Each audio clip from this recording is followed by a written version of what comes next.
বাবা কি আমরা তো বুঝি না। একজন ৪৫ বছরের লোক, সে খুব বড় বিজনেসম্যান হয়ে গেছে, ৪৫ বছরের জন্মদিন পালন করবে, হঠাৎ করে ঘোষণা করছে যে এবার আর আত্মীয় স্বজনকে ডাকবো না, আমি আমার কিছু বন্ধুদের ডাকবো কলেজের, আমার রিউনিয়ন হবে, আমার জন্মদিনও সেলিব্রেট হবে। ব্যাস, যেই ভাবা সেই কাজ, সবাইকে বন্ধুকে ফোন করতে লাগলো, শোন না অমুক দিন আমার জন্মদিন, আসিস, ইনভিটেশন। সবাই খুব খুশি, বলছে আসবো। ফোন করতে করতে এমন একজন মানুষের কাছে ফোন গেল, তার বন্ধু, যে সবচেয়ে গরিব মানুষ, ব্যবসায় লস খেয়েছে, চাকরি পায়নি এবং একদম দৈন্য দশা, মানে আর দাঁড়ানোর মানে জায়গা নেই, এরকম একটা বন্ধুর কাছে যখন ফোন করো, বলছে শোন না আমাকে ছেড়ে দে, আমার এমনি অবস্থা খারাপ। বলছে আয় না, সব তো বন্ধুরা, ভালো লাগবে তোর। তো বন্ধু বললো অনেক রিকোয়েস্ট করেছে, ঠিক আছে আসবো। তো যাক, জন্মদিনের দিন পার্টি সেজে উঠেছে, বিভিন্ন স্টল, মিউজিক চলছে, ধমাধম মিউজিক, হ্যাঁ দারুণ আয়োজন, সব স্যুট কোট ব্লেজার পরে দারুণ সব স্টাইলিশ লোকজন ঘুরে বেড়াচ্ছে। লোকটা বাড়ির তো আলমারি নেই, একটা আলনা থেকে একটা সুন্দর জামাটাই বের করেছি, কিন্তু বোঝা যাচ্ছে যে একটা মলিন জামা, মানে ওটা পরেও ভালো মানুষের বাড়ি যাওয়া যায় না। ওটা পরে যখন জন্মদিনের পার্টিতে ঢুকেছে, সবাই দেখছে এটা কে। বন্ধু আলাপ করিয়ে দিচ্ছ না, মনে নেই আমাদের ওই বন্ধু, সবাই হ্যান্ডশেক হ্যান্ডশেক করলো, কিন্তু দূরত্ব একটু আছেই আর কি, যেহেতু একটা বিরাট গ্যাপ আর কি। তো এরকম করতে করতে ৯টা বাজলো, তখন আর কি মানে কেক কাটার সময় ঘোষণা হচ্ছে যে এবার কেক কাটবো, তোমরা আমার সামনে জড়ো হও। তো বন্ধু এবার হ্যাপি বার্থডে সেই সবাই একটা চিৎকার করলো এবং কেকটা কেটে দিল। এবং কেকটা এবার সবাই একটু খাওয়ানোর সময় যখন ৩ নম্বর বন্ধুকে খাওয়াচ্ছে, তখন ও দেখতে পেল তার হাতের এই আঙুলে যে সোনার আংটিটা ছিল, আংটিটা নেই। যখন দেখলো আংটিটা নেই, ও তারা, আমার আংটি কোথায় গেল, আংটি কোথায় গেল।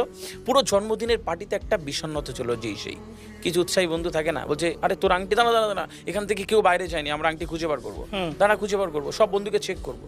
ও টেনের বন্ধুরা বলছে শোন না, একটাই তো সোনার আংটি, ছেড়ে দে। আর আমাদের তো বন্ধুরা বলছে না, এখানেই কেউ নিয়েছে, কেউ তো বাইরে যায়নি, তাহলে আংটি পাবো। সবার পকেট চেক করবো, সবার কাছে যাচ্ছে আর পকেট চেক করছে।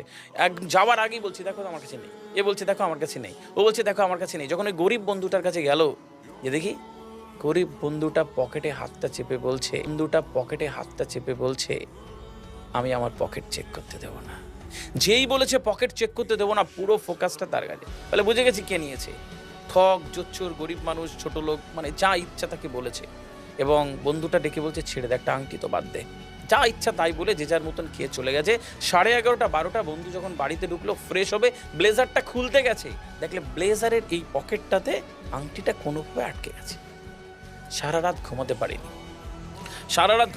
সকালবেলা উঠে বন্ধুর বাড়ি হাজির, দরজা টাক টাক টাক করে টোকা মারলো। বন্ধু দরজা খুললো, কিরে তুই? বলছে রাগ করেছিস? বলছে না, ছেড়ে দে। বলছে বললি না কেন? তোকে ঠক, জোচ্চোর, ছোট লোক কত তোকে খারাপ বলেছে, তুই এত অপবাদ নিয়ে বাড়ি চলে এলি। আংটি তো আমার পকেটে ছিল, তুই যখন আংটি নিসনি তখন পকেট চেক করতে দিলি না কেন?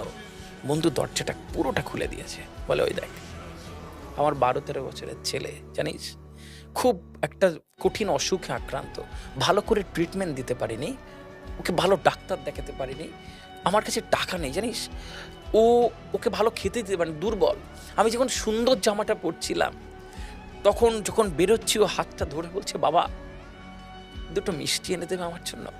বলছে তোর পার্টিতে যখন ঢুকলাম দেখি কত খাবার, আমি দুটো মিষ্টি ওই একটি কাগজে জড়িয়ে পকেটে রেখেছিলাম, তোরা যদি আমাকে পকেটটা চেক করতিস তাহলে ধরা পড়ে যেতাম মিষ্টি চুরি করেছি, যে বেশি খারাপ লাগতো তাই চেক করতে দিইনি।